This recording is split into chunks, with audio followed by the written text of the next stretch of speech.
Lagi akong masaya ngayon. Because, hindi ko naman sinabi hindi ako masaya from 2024, 2023. But, talagang iba po talaga yung taon na ito para po sa akin. At sana po, lahat po tayong masaya ngayong 2025. Hanggang sa December, hanggang sa matapos po yung 2025. Amen? Ngayon, umagang ito, maganda yung mensahe natin. Ano po? Ito po yung nilagay ng Panginoon sa aking puso. Sa totoo lang, from 2024, 2023, hindi ko po ginagawa to. Ito po, magkakaroon ng confession sa inyo, hindi ko po ito ginagawa. Sa totoo, hindi ko na po ito ginagawa. Pero ngayon, sa pag-aaral natin ngayong 2025, bumalik po lahat sa akin. At sabi ko sa sarili ko, there's something wrong with me. May mali sa akin. Okay? Before mo pala makita yung tama, kailangan mo munang makita yung mali mo. Amen? Hindi mo makikita yung tama kapag hindi mo nalaman na may mali ka pala. Malalaman mo lang yun pag napagtanto mo o na-realize, may mali pala ako. Akala ko alam ko na lahat. Akala ko, tawag dito, nakakaangat na yung aking knowledge, nakakaangat na yung aking wisdom. Ano? Pag ganun pala yung mindset mo, there's something wrong with you. Kaya ito, nakalimutan ko po ito. Manifestation on trapping God. Wow. Ano po? Parang natin matatrap ang Diyos? Diba? But sa ating pag-aaral, makikita po natin ito. We can trap God. Okay? Sa iba po, parang blasphemous to. Ano ba? Sa iba, parang blasphemous to. Nakakala mo, paano matatrap ang Diyos? May kukulong mo ba siya? Diba? But dito, sa mensahe natin ngayong umaga po, we will see how good God is. Amen? Palakpakan natin po ang Panginoon. Okay. Yan ang title po ng ating mensahe ngayong umaga ito. Ayun. Nakatuwa talaga pala pag may ganito ka. Okay? In Aramaic, the word manifestation on trapping God means kinoma, islota, alaha. Okay? Puro may H. Mahirap po ito bigkasin sa mga Kapampangan. Ano? Kasi po puro may H. Kinoma, islota, alaha. Okay. The language of Jesus, Aramaic language. Amen? Ganun tayo. Picture of a drunk person. Nakita natin yung mga bricks, di ba? And always, in our picture out, tinitingnan natin na tayo yung na-trap. Tayo yung trap. Lagi ito, yung nasa isipan na tayo ang trap. Kaya, minsan, akala natin, wala na tayong lalabasan. Doon sa ating pagkakakulong o pagkaka-capture natin. But the truth is, tayo ay, sobrang laya. Tayo po ay sobrang laya. At sa sobrang kalayaan natin, kung saan-saan tayo pumupunta. Tama po ba? At doon, may mga mali tayong desisyon, akala natin tama. At hindi natin nare-realize yun hanggang sa dumating lang ng pagkakataon na there's something wrong with me. Okay? But, tingnan natin yung meaning ng trap. Okay. Ito question muna pala. The question is, how we can manage to manifest at the same time setting a trap to God? Yun ang question. Pero mamaya, masasagot lahat yan. Ano tayo? Google meaning. Trap means a device or an enclosure designed to catch and retain, typically by allowing entry but not exit. Yun daw yung meaning, sabi ni Google. Or by catching, hold a part of the body. No. Natatrap sa isang lugar na kung saan wala nang labasan. Yun daw yung meaning ng trap. At akala, before naalala ko tuloy yung ministry namin, si jail ministry, ganun yung mga pakiramdam ng mga nakulong. Akala nila, wala nang way out palabas. Because that is their thought. That is their thinking. Kaya sila pumasok sa loob para matrap.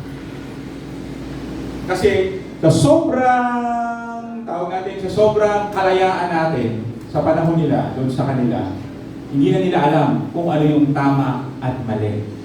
Kaya they made a decision, kaya dumating sila sa pagkakataon na Iba sa kanila nakulong dun sa aming jail ministry before.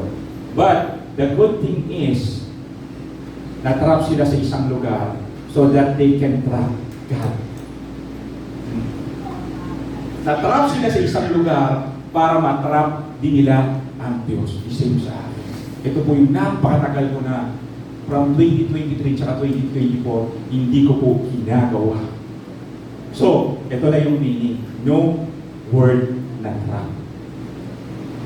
Ayan. Trap means sloth. Okay? And sloth means pray, tuning, and to trap. Yun pala.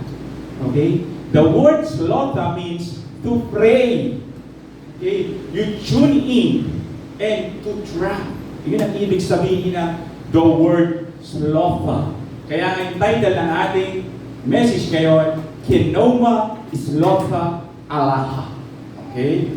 Kaya, pagka naintindihan mo na kapag nananalangin ka pala, tinatrap mo ang Diyos sa loob. Amen? Tinatrap mo ang Diyos sa loob mo.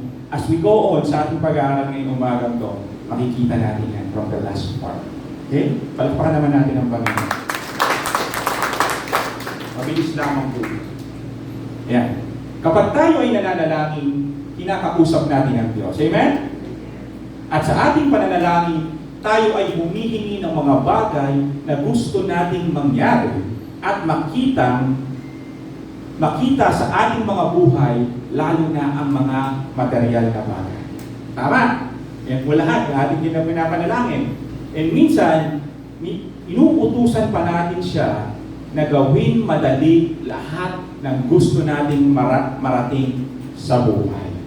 Ganyan tayo manalangin sa Panginoon. Ganon din po ako. Pare-parehas po tayo.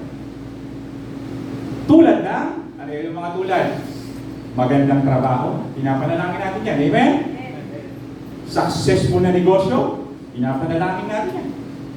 Maayos na kalusugan, pinapanalangin natin yan. Maranyang pamumuhay, pinapanalangin natin yan. Masayang pamilya, lalo na. At marami pang iba. Yan yung mga bagay na pinapanalangin natin. Araw-araw. Okay? At wala namang pong masama sa mga bagay na yan. Wala namang masama sa lahat ng gusto nating mangyari o makita mag-manifest sa ating mga buhay. As long as hindi ito makakasama sa atin. Amen? Minsan po, may pinapanalangin tayo, may gusto tayo na nakakasama naman pala sa atin na hindi natin nalalaman. Kaya akala natin, pag hindi binigay sa atin, well, nagtatampo tayo. May nagtatampo, di ba? Ang tagal-tagal ko nang pinapanalangin, yun, tapos hindi pa rin dumarating. Ilang taon na. Pero hindi pa rin dumarating yung aking pinapanalangin. Ano kaya ang dahilan? Okay? Just ask yourself. Tanungin mo ang sarili mo. Baka there's something wrong with you. Hindi mo lang na napagtatanto o naiisip. Pero, ito kaya ang panalangin na itinuro sa atin ng Panginoong Jesus. Yun naman. Naalala niyo yung teaching ni Pastor? Ano yung hiniling ng mga alagad? Tinanong sila ng Panginoon ano yung gusto ninyo? Wala na, sabi niya, kayo, hindi pa kayo humihiling sa akin. Ano yung mga gusto ninyo? Diba? Wala silang wala silang binanggit sa Panginoon, kundi turuan silang manalangin. Okay? Tingnan natin. Matthew 6:5-8. Ito yung prayer. Isa sa mga prayer na noong panahon na nandun sila sa nagsisermon siya at the Mount. Okay? Sermon at the Mount. Nandito yan 5, 6, 7, nandun yan. Sermon at the Mount. When you pray, you are not to be like hypocrites. Matthew 6:5-8. Verse 6 muna tayo. Verse 5 muna tayo. When you pray, you are not to be like the hypocrites, for they love to stand and pray in the synagogue, on the street corner, so that they may be seen by men. Okay? Truly, I say to you, they have the reward in full. Okay? But you when you pray, go into your inner room. Pumasok ka daw sa iyong silid. Okay? Close your door, sarado mo ang pintuan, and pray to your Father who is in secret. Okay? At manalangin ka raw sa iyong Ama, pasikreto. Makikita natin yan. And your Father who sees what is done in secret will reward you. And when you are praying, do not use meaningless repetition as the Gentiles do, for they suppose that they will be heard for their many words. Okay? Minsan po naalala ko na panalangin natin sa ganito, ipanalangin natin sa ganyan, ipanalangin natin. Okay? But Jesus said, wag daw kagaya ng ganong klase ng panalangin. Bakit? So, do not be like them, for your Father knows what you need before you ask Him. Alam na ng ating Ama ang pangangailangan mo bago mo pa sa Kanya sabihin. Amen? Amen po?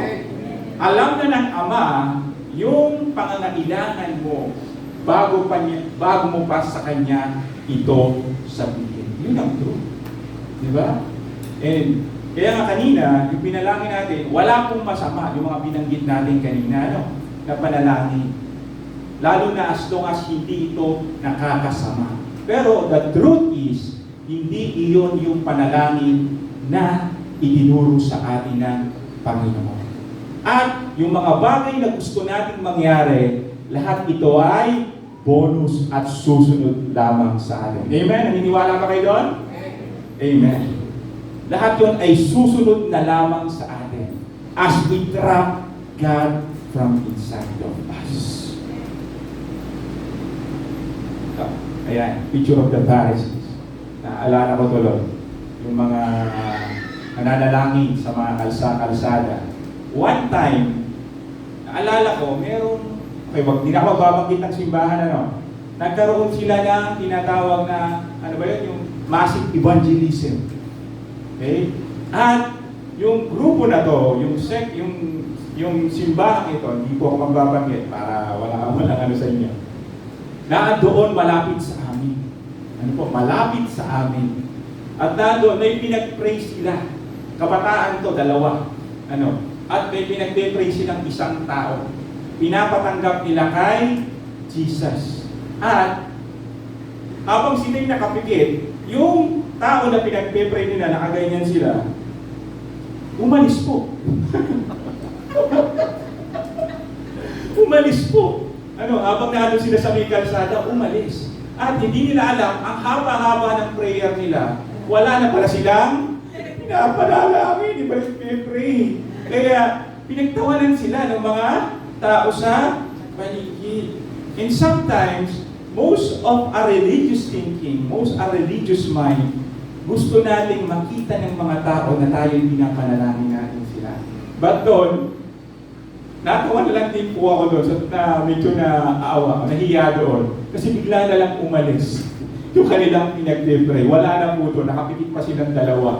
Kasi massive nga naman, massive evangelism. Gano'n naman talaga. Nung araw, o dati, ginagawa din natin yun. But siyempre, kung yung pinag-pray mo yung umalis, at nakapikit ka pa rin, nakala mo, pinag-pray mo pa rin, talagang medyo matatawa ka. Kasi wala nang tao. Ginagawa ng 2 yung pinag-pray, wala nang silang pinag-pray. Umalis yung kanilang pinag-pray. Kaya, that is the picture of the prayer of the Pharisee. Pwede ka naman tumila. Pag nanalangin, pag kailangan pang simple lang naman. Gusto mo naman palang patanggap, diba? Kailangan pang pumikit, wala pala. Wala pala yung kanilang pinag-pray at napakahaba pa ng kanilang prayer. Yun lang po. Naalala ko yun. Yan. Kaya, ito, sinabi ni Jesus sa kanyang mga alagad. Tinanong ni Jesus sa kanyang mga alagad, kayo, wala pa ba kayong hinihingi sa akin? Ano ba ang gusto nyo? Tanong niya sa kanyang mga alagad. At sumagot ang kanyang mga alagad, turuan niyo po kami kung papaano manalangin. Kasi even yung mga alagad, kasama na nila ang Panginoon ng mahabang panahon, they don't know how to pray. No? They don't know how to trust God. Okay? Kaya, sabi ni Jesus sa kanila, once Jesus, Luke 11 verse 1, once Jesus was praying in a certain place, after he had finished, one of his disciples told him, Lord, teach us how to pray as John taught his disciple. I believe po mga kapatid, kasi wala namang binanggit si John kung paano siya manalangin. We have the same prayer with Jesus. They have the same prayer. Wala po may mababasa nun, but I believe it's just like that. Pareha sila kung paano manalangin ni John. Diba? Please po yung tinutukoy natin dito, hindi po si John na kanyang kalagay. Okay? Lord, teach us how to pray as John taught his disciple. Turuan mo po kami, Panginoon, kung paano manalangin kagaya ng turo ni John sa kanyang mga disipulo. Okay? Medyo siguro lang ng konti, mas malawak lang. Okay? So, ito yung panalangin. Ano natin na yan? And he said to them, when you pray, say, Father, hallowed be your name, your kingdom come, give us each day our daily bread, and forgive us our sin. For we ourselves also forgive everyone who is indebted to us, and lead us not into temptation. Yun tinuro sa atin. At sa Tagalog, Ama namin, sumasalangit ka, sambahin ang ngalan mo, mapasa amin ang harian mo. Yun yung pagkakaalam natin. But meron pa pala mas malalim pa doon. Ano ba mga kapatid? May mas malalim pa pala na panalangin doon sa mga ibig sabihin. So, I get this from first century Aramaic prayer of Jesus. Okay? Search po natin ito. First century, okay? Aramaic prayer of Jesus translated in English. Okay? Tingnan natin ito.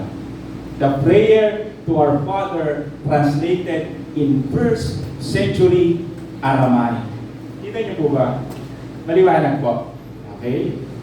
Medyo nahihirapan ako mabugbog pa sarili. Gumagalan pa. Ano po? Okay?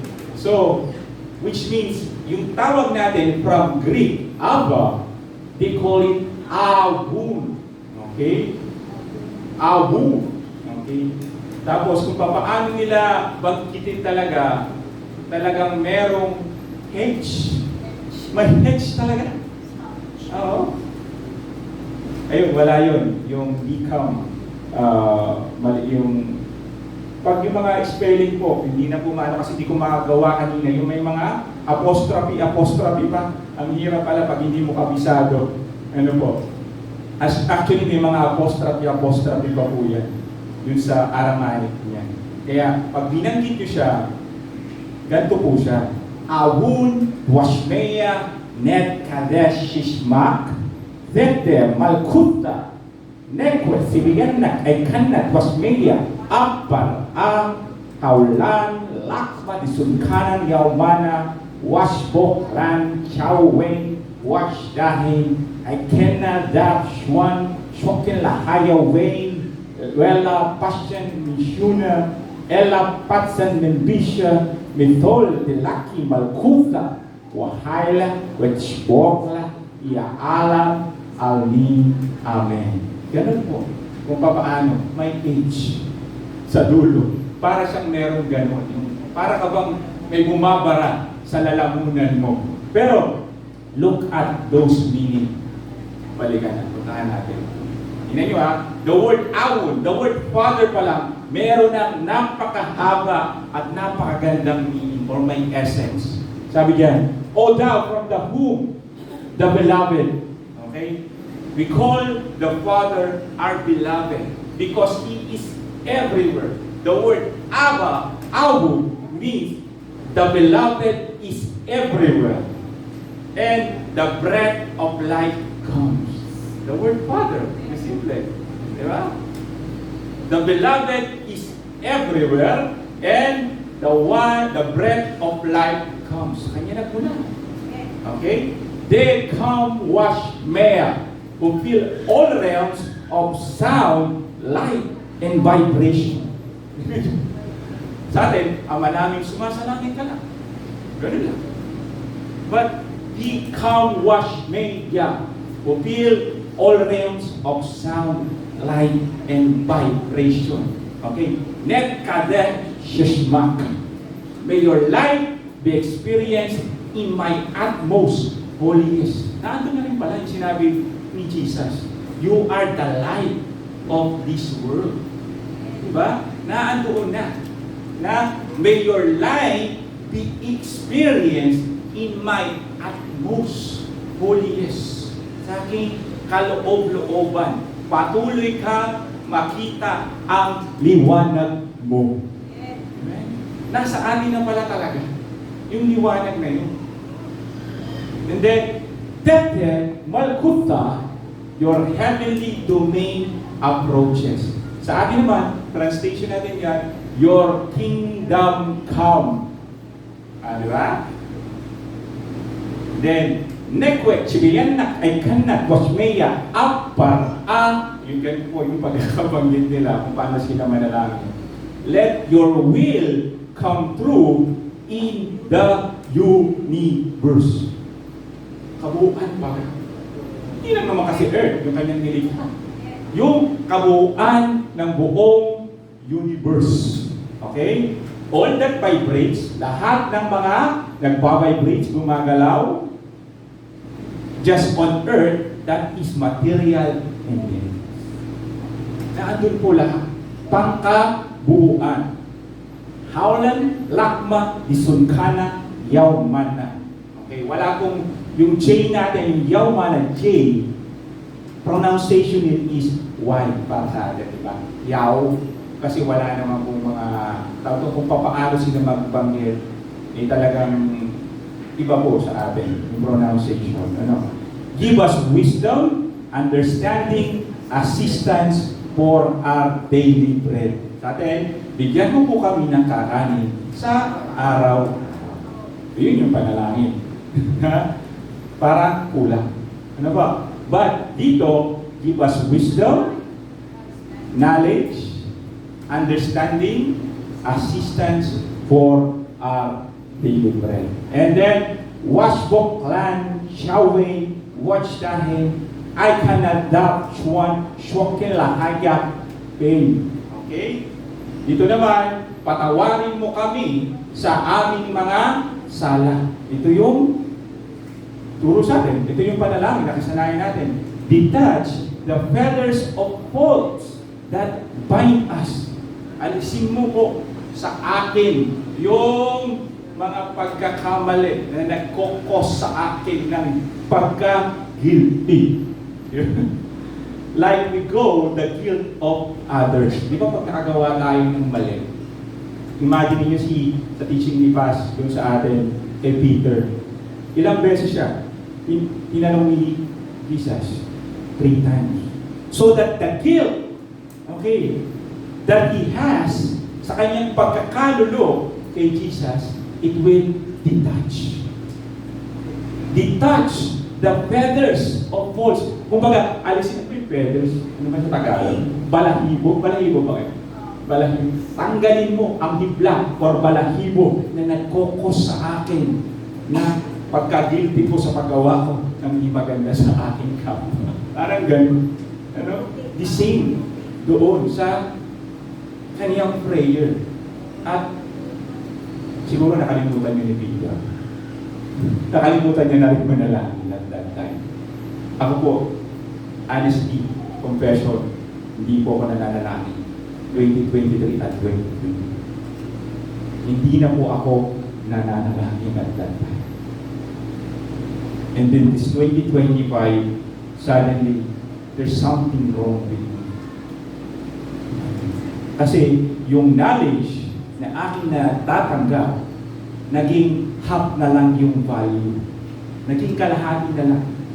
Yung wisdom na aking na pag-aaralan, parang naging kalahati na lang yung value. Oh, alam ko yung totoo. Pero hindi ko alam na may mali na pala ako. Kaya sabi ko, hindi pwedeng paghiwalayin yung mali at tama sapagkat hindi mo makikita yung bawat isa sa kanila. So, ngayon, dahil nakita ko po yung aking pagkakamali, and then, nandito ako ngayon para itama ko po yung sa aking sarili. Ikaw muna. Amen? Ikaw muna yung makakita ng pagkakamali mo at the same time, well, you will change the way you think. You will repent. Simply means changing the way you think. Okay.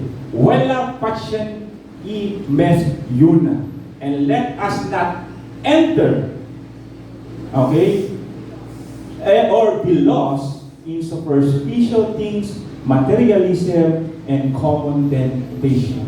And so prayer natin in English, and lead us into temptation. Lead us not. Yung pala, lead us not, and let us not enter or be lost in superficial things, materialism, and common temptation. Okay? Diba? And then, ella patsen min vision. Okay? But let us be free from what keep us from our true purpose. Yun, wala sa panalangin natin yun. Wala sa ama namin yun, ang nakasanayan natin.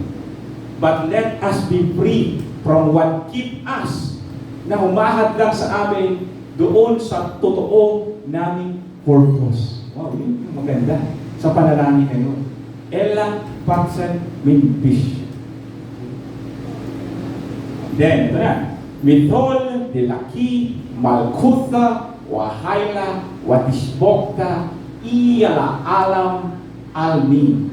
From you comes the all-working will, the lively strength to act, the song that unifies all and that remain deep from age to age.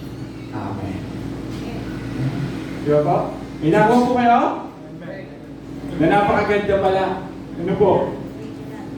Nung original na prayer ni Jesus before it was translated in Greek, in Latin, in English. So, now, we see his prayer. Ngayon. First century Aramaic prayer to our Father. Amen? Palakpakan naman natin yung Panginoon. Okay. Let's go back to our first question. Okay. How can we trap God? By simply means by praying. Ganyan. By praying. Sa ating pananalangin, matatrap natin ang Diyos. Kaso nga lang, mahirap panalangin. Pero actually po, yung panalangin na yan, tinuro ko na sa aking mga anak. Siguro mga 2018 or 2019. Okay, kabisado po yun ng mga anak ko. Yung prayer na yun. Ano po, kabisado po nila yun. Ng mga bata. Yun po yung aking tinuro sa kanila. At matagal ko na rin pong natutunan yun. Yun nga lang po, ano po, kinalimutan ko.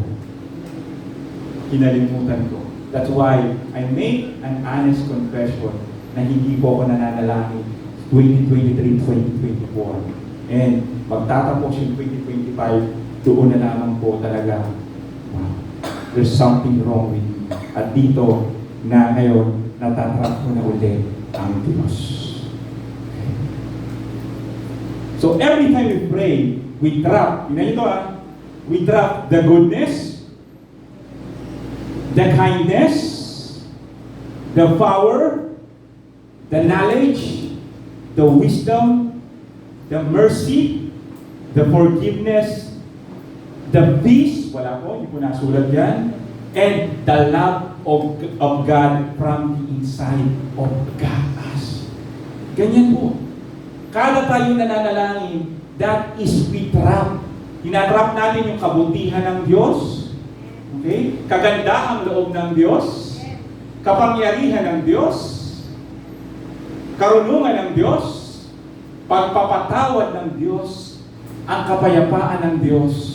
At ang pag-ibig ng Diyos sa ating kaloob-looban. Amen? Palakpakan naman po natin ang Panginoon. At napakasarap. At iyan yung panalangin na tinuro sa atin ni Jesus. We will trust that sa ating mga buhay.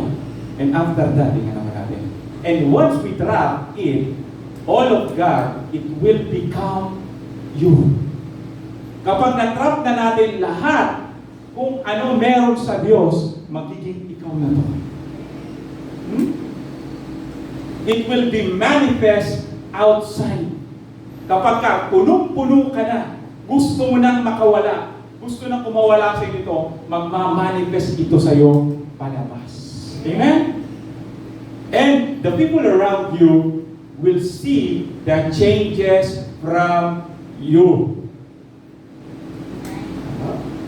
The people around you will see changes from you.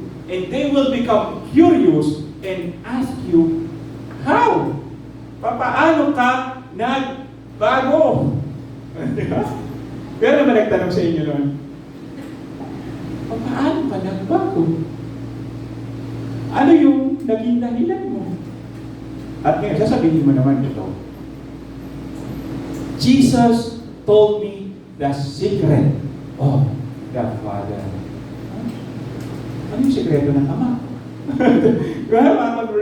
Ano yung sekreto ng Ama? Okay?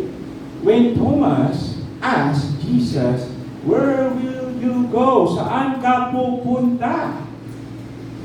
Diba? Nagpapaalam na sila, pupunta ako sa aking Ama at alam nyo na yung daan. Okay? Hindi po namin alam yung daan. Sabihin nyo naman po sa amin. Okay? Ito siya. John 14:6. Jesus said, Enana, Urha, Sharara, Ura. Okay. Ibig sabihin lang yan, I am the way, the truth, and the life. And no one knows the secret of the Father except from me. Sino ba yung begotten? Diba siya? But the word begotten also sa Greek is monogenes, begotten. But in Aramaic, though it not be monogenes, it called alidaya. Alidaya in Aramaic, which means firstborn. Hindi begotten, firstborn.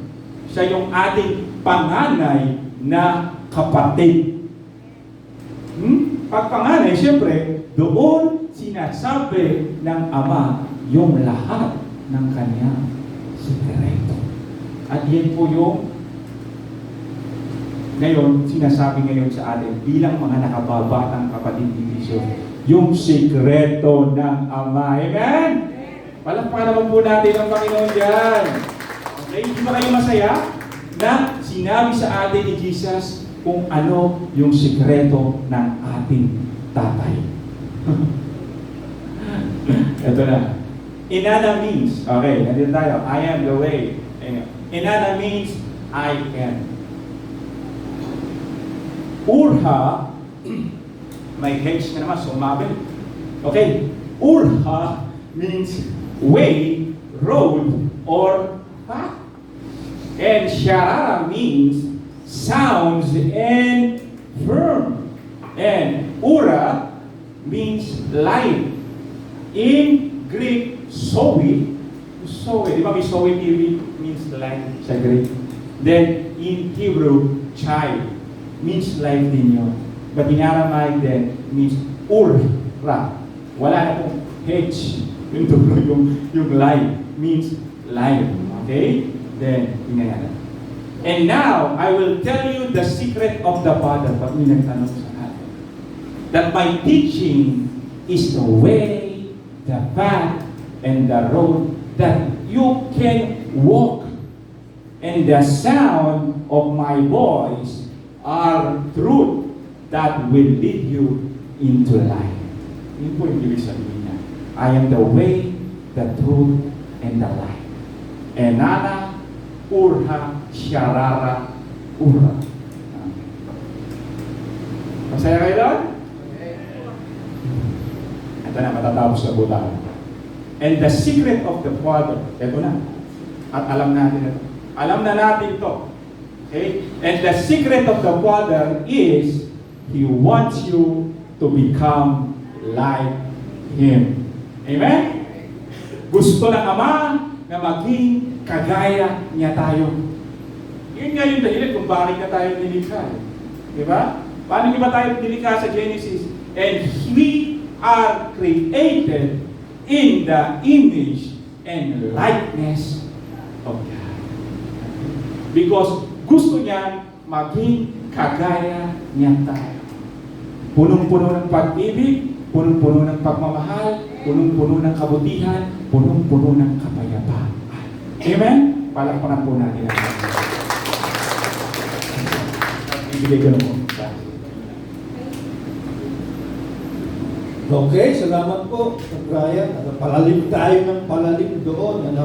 Talaga. Kasi yun naman talaga, when you realize, ang unang step natin ay Jesus is in you. Lumalim ka muna doon. Ano si Jesus kung Jesus is in you? Si Jesus nasa iyo, ano siya, tambay? Na walang ginagawa? Hindi. No? Kapag lumalim ka doon, anong ginagawa ni Jesus sa iyo? Jesus is in you. Diba? Yung trapping God, ang katapat lang nun, ang katulad nun, I will never leave you nor forsake you. No? Kasi, kapag iniwanan ka niya, magsisinungaling siya. Kaya inassure niya, kahit saan ka, kahit natutulog ka, kahit anong ginagawa mo, He will never leave you. So dahil He will never leave you, nasa iyo siya. Now, ano siya? Tambay? Walang ginagawa? No. Si Jesus, nagsabihin niyang nasa kanyang Ama, binanifest niya yung Ama. At ang sinasabi ni Jesus, kaya sabi niya, the Father hath loved me, so have I loved you. May daloy po, mga kapatid, kaya ang sinasabi ni Jesus, sa atin, i-manifest natin siya. Kung paano niya i-manifest yung Father sa atin. Amen? Amen po. Sabi natin nung nakaraan, paano i-manifest si Jesus? I-release mo yung kindness niya. Yung bait ni Jesus, i-release mo. I-release mo yung kanyang love. Kailan ba lumarating sa inyo na? Whenever na ikaw ay makaramdam na gusto mong tumulong at nagpipigil ka, yun. Kahit kailan mo maramdaman sa isang tao na gusto mong maging mabait sa tao, pero parang napipigilan ka, yun. Ang sabi lang, let your light shine. Manifestation yan eh. Kaya mo lang. No? At ang prayer na ito in secret, yun yung time na nagpapalagam-lam ba tayo. Ang secret place kasi ito eh. Hindi siya literal na kwarto, mga kapatid. Hindi na natin sinusunod ito. Mananalangin ako sa matahimik, sa bawat kwarto. Well, nakakatulong yun. Parang secret place ito. Alam nyo, yung outmost, holiest, andito. No?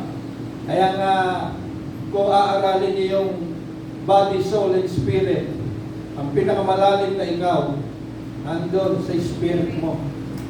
No?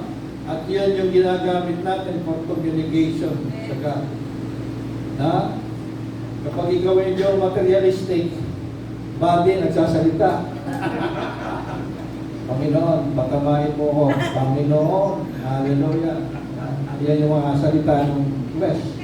Flesh, sir. Balikan mo yung flesh, sir. Ganun po siya.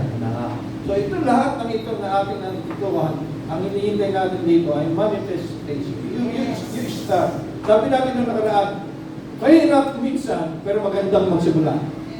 Amen? Start doing good. Doon tayo nagsishine. Ha?